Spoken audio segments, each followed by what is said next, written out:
ಚಿಕ್ಕೋಡಿ ಕಡೆ ಹೋಗೋದಾದ್ರೆ ಲೋಕಸಭಾ ಚುನಾವಣಾ ರಣಕಣ ರಂಗೇರ್ತಾ ಇದೆ. ಕಾಂಗ್ರೆಸ್ ಕಡೆಯಿಂದ ಸತೀಶ್ ಜಾರಕಿಹೊಳಿ ಅವರ ಮಗದೊಂದು ಕಡೆ ಬಿಜೆಪಿಯಿಂದ ಅಭ್ಯರ್ಥಿ ಅಣ್ಣಾ ಸಾಹೇಬ್ ಜೊಲ್ಲೆ ಇಬ್ಬರ ನಡುವೆ ಟಫ್ ಫೈಟ್ ಯಾವ ರೀತಿಯಾಗಿ ನಡೀತಾ ಇದೆ, ಪ್ರಚಾರ ಹೇಗೆ ಸಾಗ್ತಾ ಇದೆ ನೋಡ್ತಾ ಹೋಗೋಣ.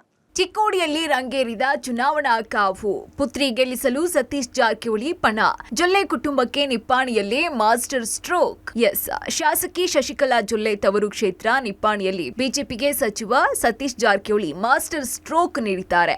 ಮಾಜಿ ಸಚಿವೆ ಶಶಿಕಲಾ ಜೊಲ್ಲೆ ಪ್ರತಿನಿಧಿಸುವ ನಿಪ್ಪಾಣಿ ಕ್ಷೇತ್ರದ ಪ್ರಮುಖ ನಾಯಕ ಎಸ್ಸಿಪಿಯ ಪರಾಜಿತ ಅಭ್ಯರ್ಥಿ ಉತ್ತಮ್ ಪಾಟೀಲ್ಗೆ ಗಾಳ ಹಾಕಿದ್ದಾರೆ. ಉತ್ತಮ್ ಪಾಟೀಲ್ಗೆ ಸತೀಶ್ ಜಾರಕಿಹೊಳಿ ಗಾಳ. ನಿಪ್ಪಾಣಿ ತಾಲೂಕಿನ ಬೋರಂಗಾಂವ್ ಗ್ರಾಮದಲ್ಲಿರುವಂತಹ ಉತ್ತಮ್ ಪಾಟೀಲ್ ನಿವಾಸಕ್ಕೆ ಸತೀಶ್ ದಿಢೀರ್ ಭೇಟಿ ನೀಡಿ ಕುತೂಹಲವನ್ನ ಮೂಡಿಸಿದ್ರು. ಸಹಕಾರ ಧುರೀಣ ರಾವಸಾಬ್ ಪಾಟೀಲ ಉತ್ತಮ ಪಾಟೀಲ ಜೊತೆಗೆ ಸತೀಶ್ ಸುದೀರ್ಘ ಚರ್ಚೆಯನ್ನ ನಡೆಸಿದ್ದಾರೆ. ನಿಪ್ಪಾಣಿ ಕ್ಷೇತ್ರದ ಮರಾಠ ಭಾಗದಲ್ಲಿ ತನ್ನದೇ ಹಿಡಿತ ಹೊಂದಿರುವಂತಹ ಉತ್ತಮ ಜೈನ ಸಮುದಾಯದ ಪ್ರಭಾವಿ ಮುಖಂಡ. ಇನ್ನು ನಿಪ್ಪಾಣಿಯಲ್ಲಿ ಮರಾಠ ಮತದಾರರೇ ಹೆಚ್ಚಾಗಿರೋದ್ರಿಂದ ಉತ್ತಮ್ ಪಾಟೀಲ್ನ ಸೆಳೆದ್ರೆ ಮರಾಠ ಹಾಗೂ ಜೈನ ಮತಗಳನ್ನ ಸೆಳೆಯೋ ಲೆಕ್ಕಾಚಾರದಲ್ಲಿದ್ದಾರೆ.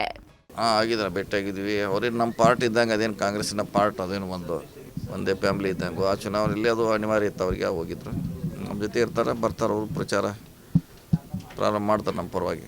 ಜಾಯ್ನಿಂಗ್ ಆಗೋದು ನೋಡೋಣ, ಅದು ಇನ್ನೂ ತೀರ್ಮಾನ ಆಗಿಲ್ಲ ಯಾವಾಗ ಆಗ್ಬೇಕಂತ. ಆದರೆ ಪ್ರಚಾರ ಈಗ ಮಾಡಿದಷ್ಟು ಪ್ರಾರಂಭ ಮಾಡ್ತಾರೆ. ಪುತ್ರಿ ಪ್ರಿಯಾಂಕಾ ಗೆಲ್ಲಿಸೋದಕ್ಕೆ ಉತ್ತಮ್ ಪಾಟೀಲ್ ಸೆಳೆಯೋದಕ್ಕೆ ತಂತ್ರ ಹೆಣೆದಿದ್ರು. ಸದ್ಯಕ್ಕೆ ಈ ರಣತಂತ್ರ ಸಕ್ಸಸ್ ಆಗಿದ್ದು ಕಾಂಗ್ರೆಸ್ಗೆ ಆನೆ ಬಲ ಬಂದಂತಾಗಿದೆ.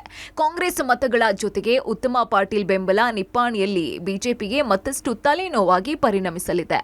ಒಟ್ಟಾರೆ ಚಿಕ್ಕೋಡಿ ಲೋಕಸಭೆಯಲ್ಲಿ ಪುತ್ರನನ್ನ ಗೆಲ್ಲಿಸೋದಕ್ಕೆ ಸಾಕಷ್ಟು ಸರ್ಕಸ್ ಮಾಡ್ತಾ ಇರುವಂತಹ ಸಚಿವ ಸತೀಶ್ ಜಾರಕಿಹೊಳಿ ಕ್ಷೇತ್ರದಲ್ಲಿ ಪ್ರಭಾವ ಮುಖಂಡರನ್ನ ಸೆಳೆಯೋದಕ್ಕೆ ಹೊಸ ತಂತ್ರವನ್ನ ಹೆಣಿತಾ ಇದ್ದಾರೆ. ಇದು ಯಾವ ರೀತಿಯಾಗಿ ವರ್ಕೌಟ್ ಆಗುತ್ತೆ ಅನ್ನೋದನ್ನ ಕಾದು ನೋಡಬೇಕಾಗಿದೆ. Chetan, public TV, Chikkodi.